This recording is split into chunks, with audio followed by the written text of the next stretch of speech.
এক স্কুলে দুই প্রধান শিক্ষক, তবু 5 মাসের বেতন পাচ্ছেন না শিক্ষক কর্মচারীরা।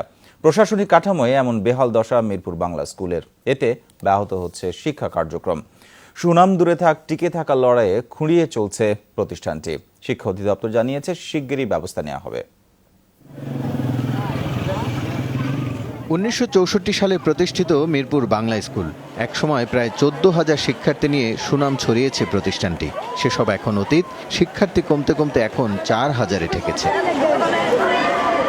বিদ্যালয়ে যারা নিশ্চিন্তে শিক্ষা দেবেন তারা এখন সংসারের দুশ্চিন্তায়। আর যখন বাড়ি থেকে টাকা চায়, আমি রাত্রে কাঁদি, আমি বেতন পাচ্ছি না। কেন পাচ্ছি না? কোন জটিলতায় পাচ্ছি না? এটা কি বাংলাদেশ না? 3 জন প্রধান শিক্ষকের অস্তিত্ব, এটা কি করে সম্ভব?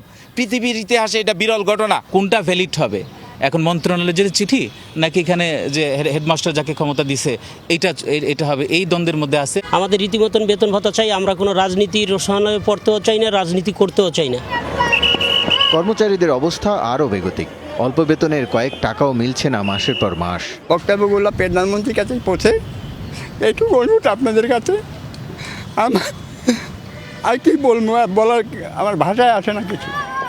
নানান আইনি জটিলতার মধ্যেই দীর্ঘদিন দায়িত্বে ছিলেন আগের প্রধান শিক্ষক বদরুদ্দিন হাওলাদার।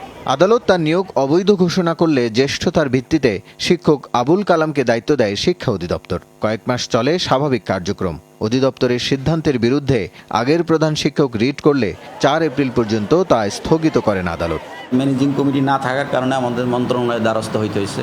মন্ত্রণালয় এবং ডিজি মহোদয় এবং পরবর্তী সময় বোর্ডের যিনি চেয়ারম্যান আছেন তাদের সহায়তায় যে কাজগুলো হবে সেটা বৈধ, এবং সেখানে তো আমাকেই বলা হয়েছে যে আমাকে কাজ করার জন্য। স্কুলের প্রধান শিক্ষক দাবিকারী আরেকজন আব্দুস সালাম। তার দাবি, স্থানীয় সংসদ সদস্যের উপস্থিতিতে তাকেই দায়িত্ব হস্তান্তর করেন আগের প্রধান শিক্ষক বদরুদ্দিন। তবে মন্ত্রণালয় বা শিক্ষা অধিদপ্তরের কোনো সিদ্ধান্ত তিনি দেখাতে পারেননি। চাকরির মেয়াদ 7 বছর পূর্তি হওয়ায় উনি আমাকে ক্ষমতা হস্তান্তর করেন এবং আমি বৈধ বা ভারপ্রাপ্ত অধ্যক্ষ। আইনি এসব জটিলতায় দায়িত্ব এড়িয়ে চলছে শিক্ষা অধিদপ্তর। চিঠি চালাচালির বেড়াজালে কয়েক মাসের বেতন বঞ্চিত সাধারণ শিক্ষকরা। যেহেতু মামলা মোকদ্দমা হয়েছে, আইন শাখার মতামত অনুসারে আমরা পরবর্তী কার্যক্রম গ্রহণ করব। কিন্তু বেতন পাচ্ছেন না, এটা কেন? এর আগেও 6 মাস বন্ধ ছিল শিক্ষক কর্মচারীদের বেতন। দীর্ঘ আন্দোলনের পর কয়েক মাসের বেতন মিলেছিল সে সময়। রাসেল আহমেদ, যমুনা নিউজ, ঢাকা।